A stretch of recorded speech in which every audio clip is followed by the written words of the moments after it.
Good afternoon. This is Jason Bradley with Community Solutions Minnesota.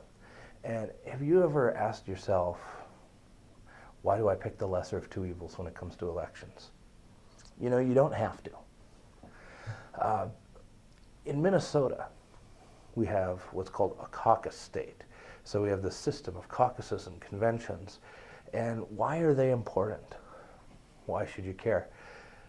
They seem complicated if you haven't been immersed in the system, but once you've gone to one or two, they're actually fairly easy to understand.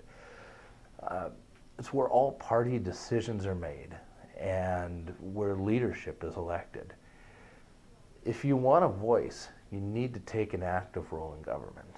So whether you're Democrat or Republican, it's important that you show up and you take place an active role with your caucuses and your conventions. At caucus, it's where delegates and alternates are elected to go to the conventions after caucus is done. Precinct chairs are elected to be able to keep your neighbors informed, and resolutions are approved to go on to the convention process for inclusion in the party platform. It's just you sitting around with your neighbors in a room, like-minded neighbors at that. So there's really nothing that's intimidating about going to caucus, which is nice. It's an easy first step. They also have a straw poll in presidential years, and really the straw poll doesn't mean a whole lot. It gives you an indication of how many people were in a given room supporting a certain candidate. But when you get down to who the delegates and alternates were, it doesn't tell you who they support. And you could have one candidate win the straw poll, but theoretically none of their people might be elected to be delegates and alternates and go on through the convention system. One sure way to make sure that your candidate gets at least some consideration for that nomination is by going and participating and becoming a delegate and an alternate and going through the system. Because after you go through caucus, you get to convention, the Senate District Convention, which then is for your state representatives, state senator. That's where they are nominated. And then your delegates and alternates are chosen for the congressional district and state conventions. And then once you go there, at the CD convention, that's where you nominate a U.S. House representative candidate.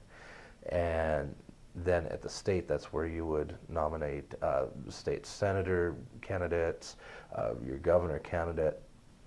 And at either of those conventions, you can also become a delegate in presidential election years to the national convention, where you can put your hat in the ring and say, I want to back this guy. I think he should be our nominee. I think this should be the candidate that our party is going to go with.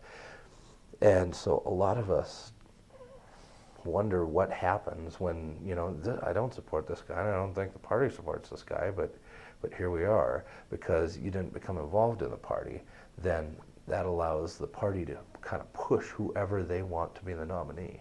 If you really want to have a voice, you have to go through that process, and you have to stand up for who you believe in order to make sure that someone else has made the nominee.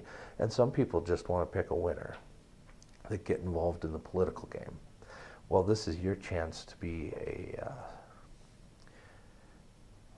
a rod in the spokes, as it were, to kind of put a halt to the mechanism and to be able to choose the person that you think represents your values the best.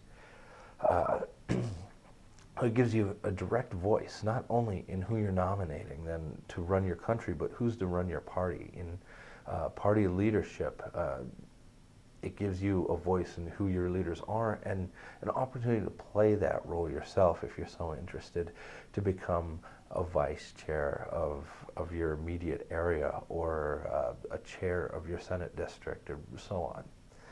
So if you don't like the way that things are, this is your chance. This is your solution. And I'm just going to urge you to make sure that you take time to participate in your caucuses as they happen. So thank you, and hopefully you have a good day. Bye.